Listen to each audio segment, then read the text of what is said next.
It's been a while since we've talked about it, so I wanted to give you a little refresher on isolation versus quarantine. I hope you never have to use this advice, but if you do, I want you to make sure you're following appropriate guidance. We hear the terms isolation and quarantine being thrown around a lot interchangeably. They actually mean different things, and they are for different categories of people. Isolation is what you do when you've been diagnosed. It's when you're sick. And by and large, it's 10 days.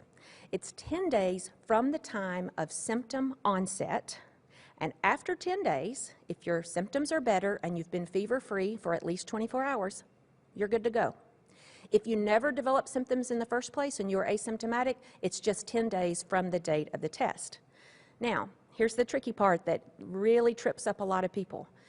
It's a pretty common desire and myth that you need a test at the end of that to make sure you, quote, test negative. That is absolutely not recommended. That is not needed. In fact, the CDC actively discourages you, if you have had a positive test within the last 3 months, to not be retested unless you have extreme circumstances or perhaps a new illness. So when people get tested unnecessarily, that contributes not only to the backlog in the lab, but it also contributes to the time that they're out of the workforce, they're out of school, perhaps out of earning income. So it's really important, after those 10 days, go back to work, go back to school, as long as you're feeling well. Now, contrast that with quarantine. So that was isolation. Let's talk about quarantine. And a lot of people use quarantine to talk about what they do after they get sick. That's technically not the right term, but we'll let it slide.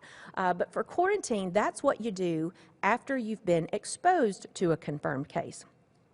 Brings up an opportunity to talk about what exposure really means, and that is close contact.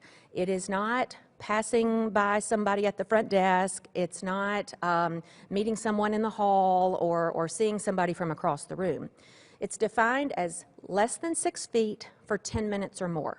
So common ways that that close contact happens, if you share a meal with someone or hang out at a party with someone, go to a business meeting and sit near them, or ride in a car together, that defines close contact.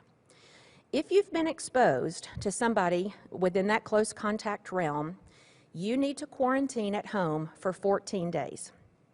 What I'm about to say may surprise a lot of you, but it's really important. You do not need to be tested during that time unless you develop symptoms. We hear it a lot, and it's a normal and natural response, but the common thought is, well, I'll wait 5 or 6 days and then I'll get tested, and if I'm negative, I'll go back to work or school or whatever. There is no way you can, quote, test your way out of quarantine. It's 14 days, and that is because that is the incubation period of that virus. It likely will show up much sooner than that, but in some people, it could take the entire 14 days. If after those 14 days you don't develop symptoms, again, good to go. You do not have to have a test at the end of that quarantine, and you do not have to have any kind of special assessment to clear you from that. After the 14 days, if you're still well, you're able to go back to work, school, your normal activities.